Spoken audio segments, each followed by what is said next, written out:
موسیٰ علیہ السلام کو پتہ تھا، کہتے ہیں کہ اے محمد آپ کی امت 5 نمازیں بھی نہیں پڑھ سکے گی، کیونکہ ان کو پاس ایکسپیرینس تھا، تب پتہ چلتا تھا کہ ہم تو کچھ بھی نہیں۔ کوٹس آف معاذ بن جبل رضی اللہ عنہ، وہ کہا کرتے تھے کہ اگر مجھے اپورچونٹی ملے دوبارہ دنیا میں آنے کی تو سوائے ایک چیز کے، اگر وہ دنیا میں ایگزسٹ کرتی ہوتی تو میں تب بھی دنیا میں آنے کی امید رکھتا، خواہش کرتا۔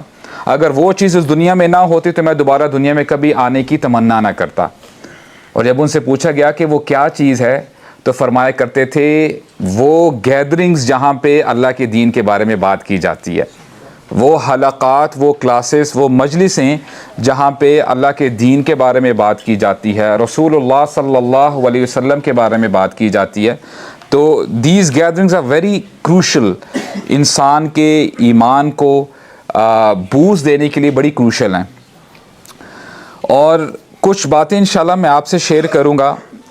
the purpose of sharing some of the narrations and incidents is کہ ہم لوگ کچھ نہ کچھ اپنے ساتھ ٹیک اویز لے کے جائیں for our own benefits۔ اور کچھ انسیڈنٹس ہیں صحابہ اکرام کے حوالے سے جو ہم آج انشاءاللہ پڑھیں گے۔ اور سلف صالحین میں سے کچھ لوگ کہا کرتے تھے کہ جب ہمیں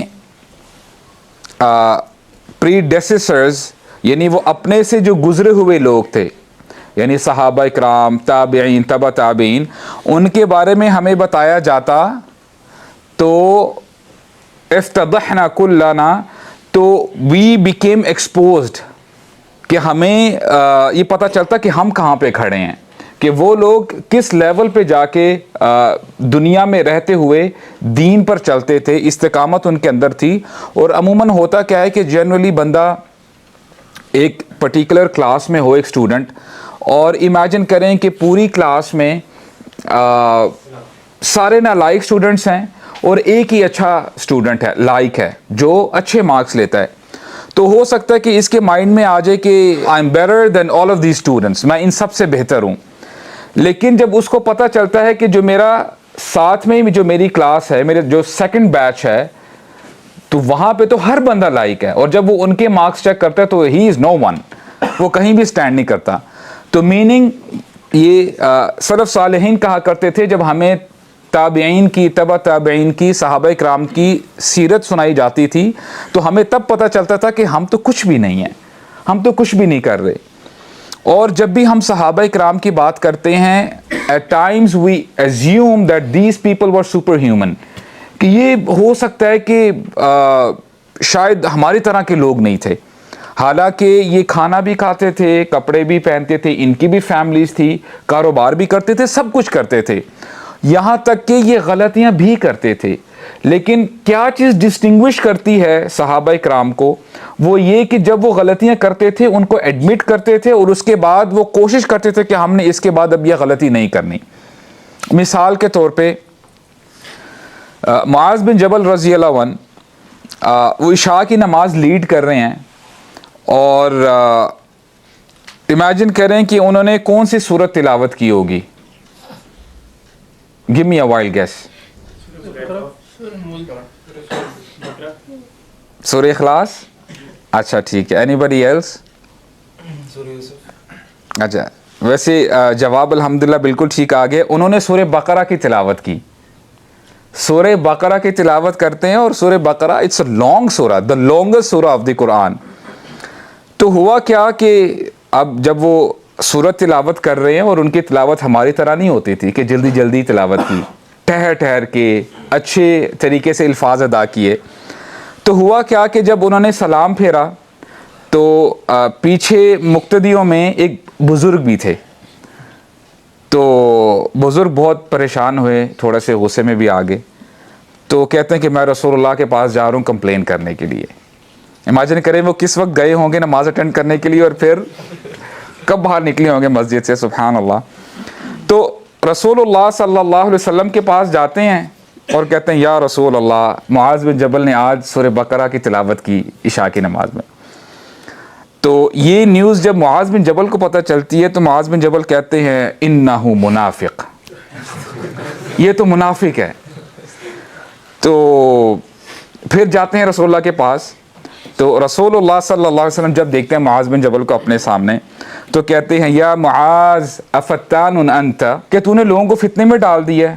اور ہمارے نبی نے 3 times 3 دفعہ یہی چیز دہرائی, افتان انت یا معاذ, تو نے تو لوگوں کو فتنوں میں ڈال دیا ہے. اور پھر فرمایا اقرا والشمس وضحاها وسبح اسم ربک الاعلی ونحوها, کہ جو اس طرح کی صورتیں ہیں وہ شمس وضحاها والقمر اذا تلاها سبح اسم ربک الاعلی, جو کہ ہاف اے پیج ہیں یا فل پیج آپ کہہ لیں, تو یہ صورتیں تلاوت کیا کرو. ہاں جب اب تم نے واقعی اگر سورہ بقرہ یہ لمبی صورتیں تلاوت کرنی ہیں تو جب رات کو قیام کرتے ہو تب تلاوت کیا کرو, لیکن لوگوں کو فتنے میں نہ ڈالو, کیونکہ اس سے پتہ یہ چلتا ہے کہ لوگوں کا جو ایمان ہے وہ ڈفرینشیٹ کرتا ہے. ہو سکتا ہے ایک بندے کا تو ایمان بہت اوپر ہو اور وہ چاہے گا, سبحان اللہ, اللہ تعالیٰ ہمیں ان لوگوں میں شامل فرمائیں, کہ وہ وقت آ جائے کہ ایٹ ٹائمز جب بندہ اپنے محبوب کے ساتھ ہوتا ہے تو زیادہ ٹائم گزارنا چاہتا ہے اس کے ساتھ. He doesn't want to hang up. Obviously حلال relationship, right? تو معاذ بن جبل یعنی کس آپ یہ کہہ لیں کہ لیول پہ ہوں گے, ان کو نہیں پتا کہ اچھا پیچھے ہو سکتا ہے سبحان اللہ لوگ تو اپریشیٹ کریں گے اور وہ سورہ بقرہ کی تلاوت کر رہے ہیں. تو اللہ تعالیٰ ہمیں بھی یہ لذت عطا فرما دے قرآن مجید کی تلاوت کرنے کی. تو یہ رسول اللہ صلی اللہ علیہ وسلم نے انسٹرکشن دی معاذ بن جبل کو. تو یہاں سے پتہ چلتا ہے کہ صحابہ ڈڈ میک مسٹیک. اور ایک دفعہ کیا ہوا کہ معاذ بن جبل جاتے ہیں شام کسی کام کے سلسلے میں, تو جب وہاں سے واپس آتے ہیں, اب رسول اللہ صلی اللہ علیہ وسلم بیٹھے ہیں اور صحابہ کرام بھی آپ کے آس پاس ہیں. معاذ بن جبل آ کر سجدے میں گر پڑتے ہیں, رسول اللہ کو سجدہ کرتے ہیں. تو رسول اللہ صلی اللہ علیہ وسلم کہتے ہیں ما ھذا یا معاذ, یہ کیا کر رہے ہو؟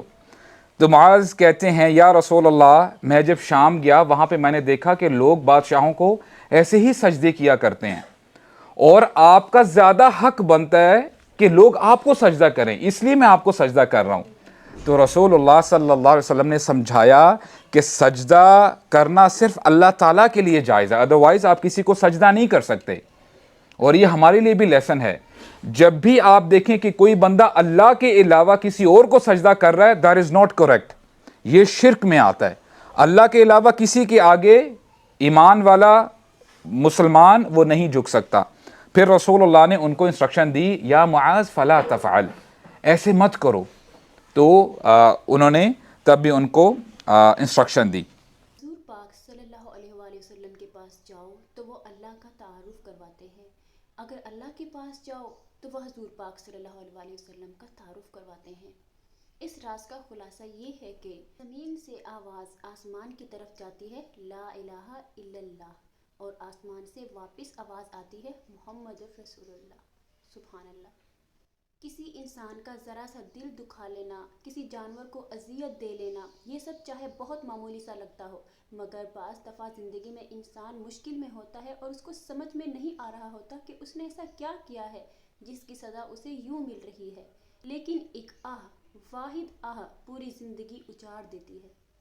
کتابی الفاظ اور مثالیں اپنی زندگی پر زبردستی مسلط مت کیجیے, اپنی زندگی کو اپنے ڈھنگ سے جینا سیکھیں. سب کے حالات دوسرے سے مختلف ہوتے ہیں اور سب کتابیں افسانے آپ یا مجھ جیسے لوگوں نے لکھے ہوتے ہیں جو خود بھی ادھورے اور نامکمل ہوتے ہیں. اب بے وجہ بے سبب دن کو رات نہیں کرتا, فرصت ملے بھی تو کسی سے بات نہیں کرتا. اعتبار خلوص وفا کے دعوے داروں کو سپرد سب کر دیتا ہوں, اپنی ذات نہیں کرتا. لہجہ نرم رکھ کر ملتا ہوں عاجزی کے ساتھ, مگر ہر فرد پہ ضائع سب جذبات نہیں کرتا. تذلیل محبت ہے بے حصوں سے محبت کرنا, پتھروں پہ عیاں اپنے احساسات نہیں کرتا. آپ کو ویڈیو اچھی لگی تو اس کو لائک کیجیے, شیئر کیجیے اور کامنٹ کرنا بالکل مت بھولیے گا. حسبنا اللہ و نعم الوکیل, فی امان اللہ. اللہ حافظ.